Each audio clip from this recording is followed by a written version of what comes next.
രാജ്യത്തിന്റെ ഊർജ്ജ ആവശ്യങ്ങളിൽ സ്വയം പര്യാപ്തത കൈവരിക്കാനും ക്രൂഡ് ഓയിൽ ഇറക്കുമതി കുറയ്ക്കാനും കേന്ദ്ര സർക്കാർ നടപ്പാക്കുന്ന E20 എത്തനോൾ നയത്തിന് ശക്തമായ പിന്തുണയുമായി രാജ്യത്തെ കർഷക സമൂഹം എന്നതാണ് വാർത്ത.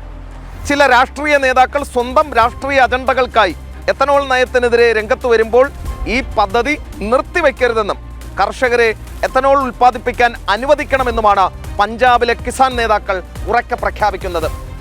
അപ്പോൾ ഇതിൽ എന്തൊക്കെയോ കൊള്ളാവുന്നതുണ്ട് എന്ന് ഈ നാട്ടിലെ കർഷകർക്ക് തന്നെ ബോധ്യപ്പെട്ടു തുടങ്ങി.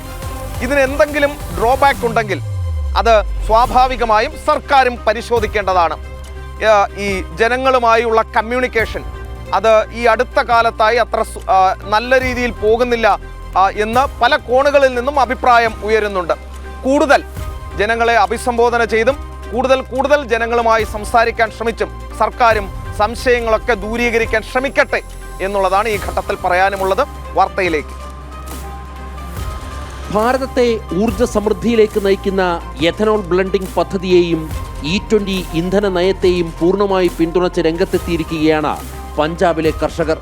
പരമ്പരാഗത ഗോതമ്പ്, നെല്ല് കൃഷിരീതികളിൽ നിന്ന് മാറി മക്കയും കരിമ്പും കൃഷി ചെയ്യാൻ കർഷകരെ പ്രേരിപ്പിച്ചത് കേന്ദ്ര സർക്കാരിൻ്റെ എഥനോൾ നയമാണ്. മില്ലുകൾ നേരിട്ട് ഉൽപ്പന്നങ്ങൾ സംഭരിക്കാൻ തുടങ്ങിയതോടെ വിളകൾക്ക് മുൻപെങ്ങുമില്ലാത്ത ഉയർന്ന വിലയാണ് കർഷകർക്ക് ലഭിക്കുന്നത്.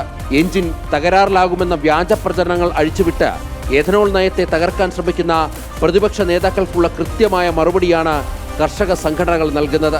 എഥനോൾ നയം പിൻവലിച്ചാൽ അത് കർഷകരുടെ വയറ്റത്തടിക്കുന്നതിന് തുല്യമായിരിക്കുമെന്ന് അവർ മുന്നറിയിപ്പ് നൽകുന്നു.